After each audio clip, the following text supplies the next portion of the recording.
Could someone back there please turn off the president's mic? I think the president's mic is hot. Please turn it off. Thank you.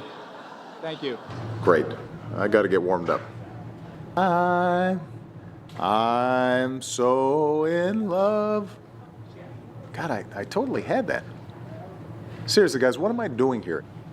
I'm the President of the United States, and I'm opening for Jimmy Kimmel? I have the nuclear codes. Why am I telling knock-knock jokes to Kim Kardashian? Why is she famous anyway? That's it. Next year, we send Biden. No, you're right. That's way too risky. Wow, look at my hair. I really went gray. Do you think anybody would notice if I just went a little darker? Right now, I'm like a 5 on the Just for Men scale. I think I could go to 6 and nobody'd notice. Is the teleprompter working? Are you kidding? What do you expect me to do out there? I literally have no idea what I'm saying tonight. Man, I could really use a cigarette right now. Okay, I'm going. God forbid we keep Chuck Todd and the cast of Glee waiting. Ladies and gentlemen, please welcome the President of the United States.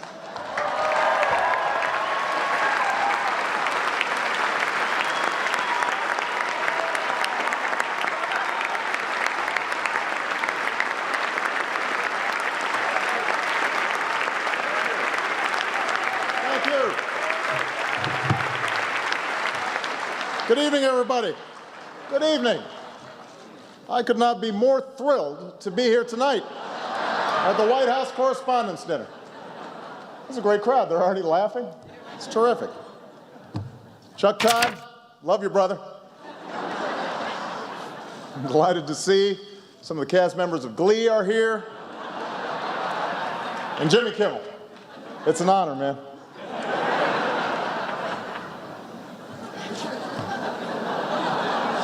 What's so fun?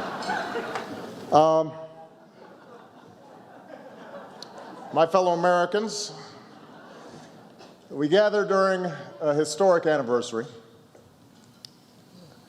Last year at this time, in fact, on this very weekend, we finally delivered justice to one of the world's most notorious individuals.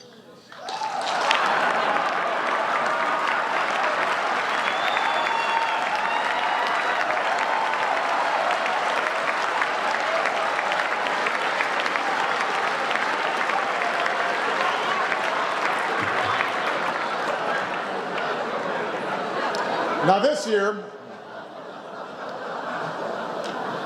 we gather in the midst of a heated election season, and Axelrod tells me I should never miss a chance to reintroduce myself to the American people. So tonight, this is how I'd like to begin. My name is Barack Obama.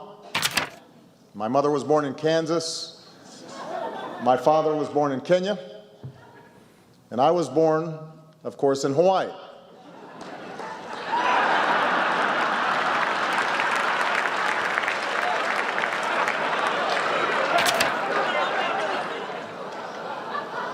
In 2009, I took office in the face of some enormous challenges.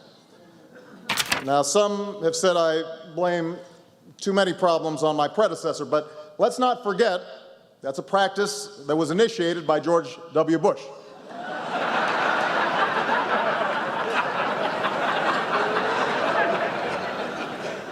Since then, Congress and I have certainly had our differences, yet I've tried to be civil, to not take any cheap shots. And that's why I want to especially thank all the members who took a break from their exhausting schedule of not passing any laws to be here tonight. Let's give them a big round of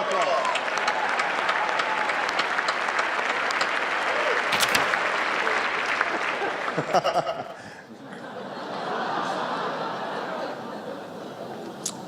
Despite many obstacles, much has changed during my time in office. 4 years ago, I was locked in a brutal primary battle with Hillary Clinton. 4 years later, she won't stop drunk texting me from Cartagena.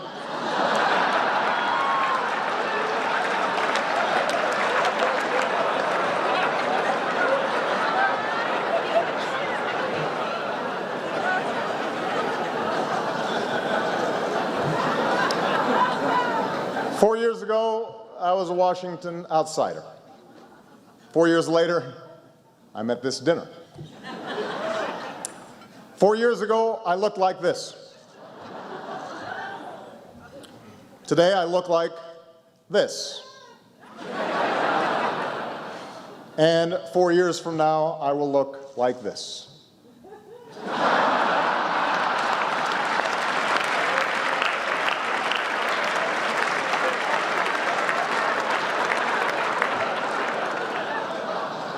That's not even funny.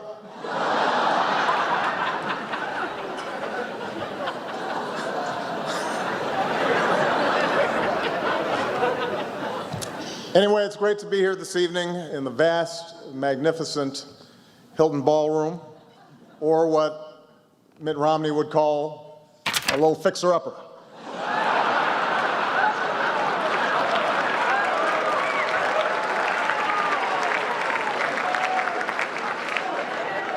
I mean, look at this party.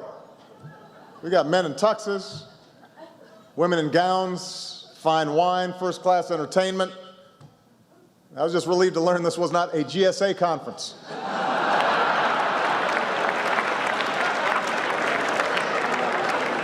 Unbelievable.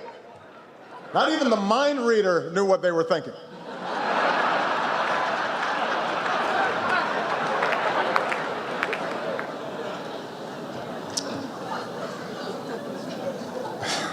Of course, the White House Correspondents Dinner is known as the prom of Washington, D.C., a term coined by political reporters who clearly never had the chance to go to an actual prom.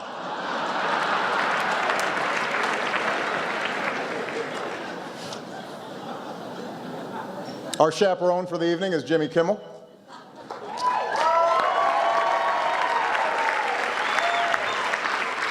Who is perfect for the job since most of tonight's audience is in his key demographic, people who fall asleep during Nightline.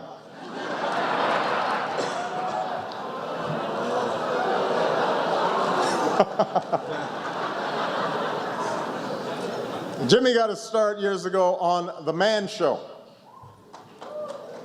In Washington, that's what we call a congressional hearing on contraception.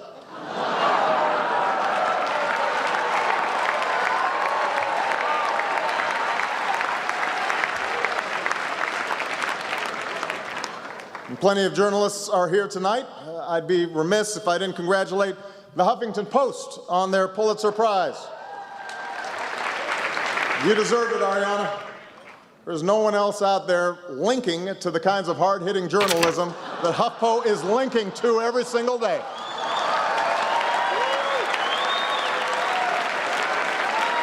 Give them a round of applause. And you don't pay them, it's a great business model.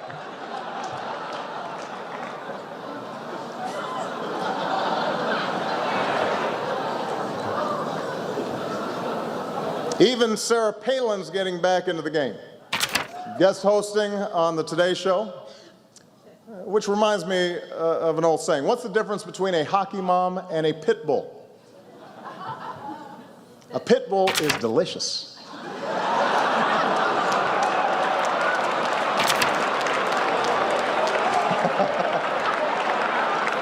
A little soy sauce.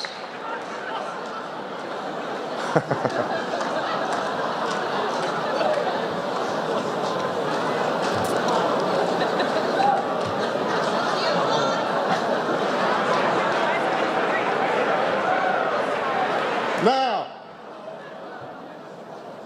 I know at this point many of you are expecting me to go after my likely opponent, Newt Gingrich. Newt, there's still time, man.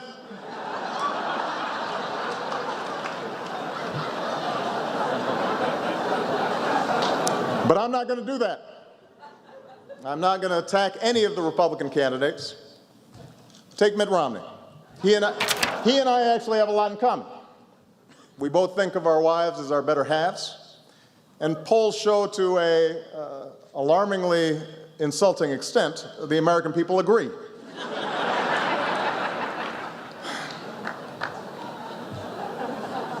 We also both have degrees from Harvard. I have one. He has two. What a snob.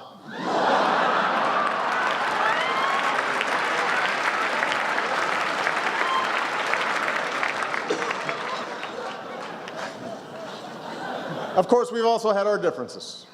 Recently, his campaign criticized me for slow jamming the news with Jimmy Fallon. In fact, I understand Governor Romney was so incensed, he asked his staff if he could get some equal time on the Merv Griffin show.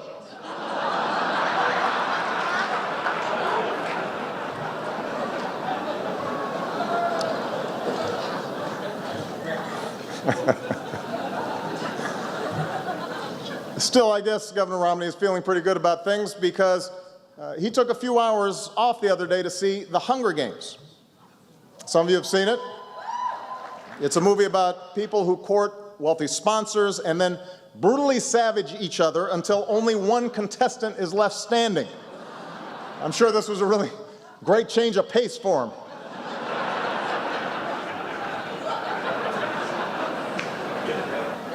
I have not seen The Hunger Games. Not enough class warfare for me.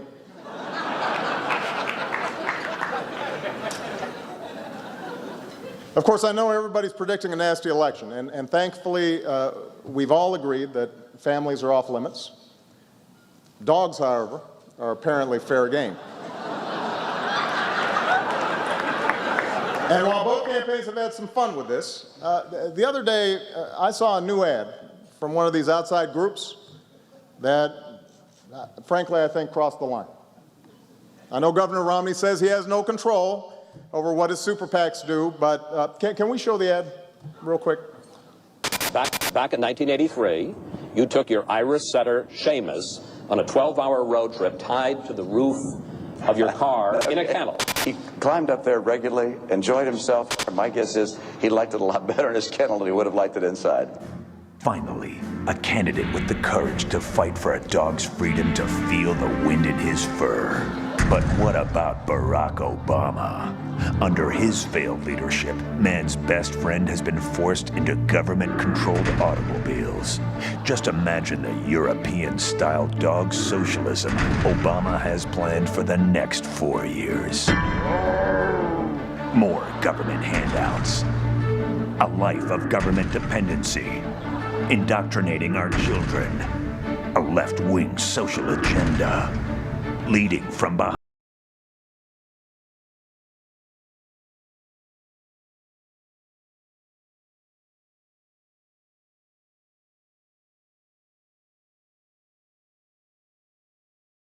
"28 years. Our dogs need leadership now."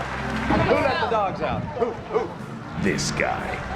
And that's why we need to join Mitt Romney in sending a message this November. I'm an American, and doggone it, I ride outside. Paid for by the Wolfpack.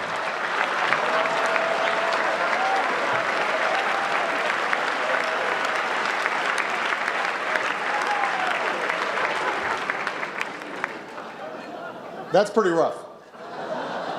But I can take it, because my stepfather always told me it's a boy-dog world out there.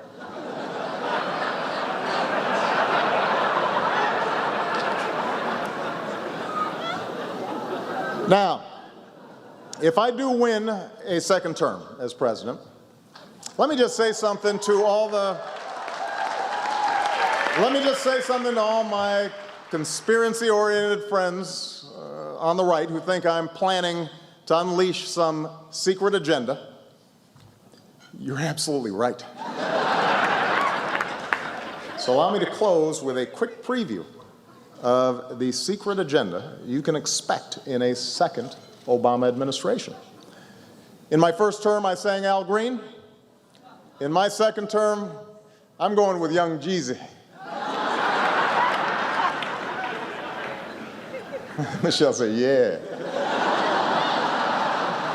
I sing that to her sometime.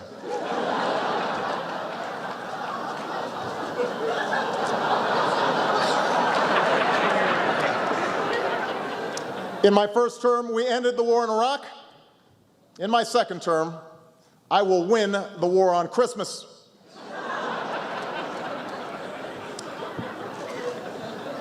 In my first term, we repealed the policy known as Don't Ask, Don't Tell. Wait, though. In my second term, we will replace it with a policy known as "It's Raining Men."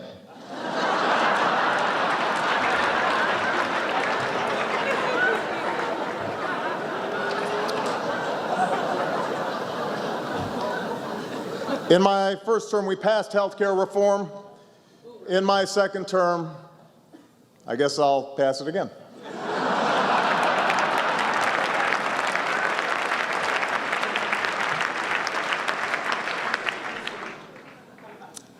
I do want to end tonight on a slightly more serious note. Whoever takes the oath of office next January will face some great challenges, but he will also inherit traditions that make us greater than the challenges we face. And one of those traditions is represented here tonight: a free press that isn't afraid to ask questions, to examine, and to criticize. And in service of that mission, all of you make sacrifices. Tonight we remember journalists such as Anthony Shadid and Marie Colvin,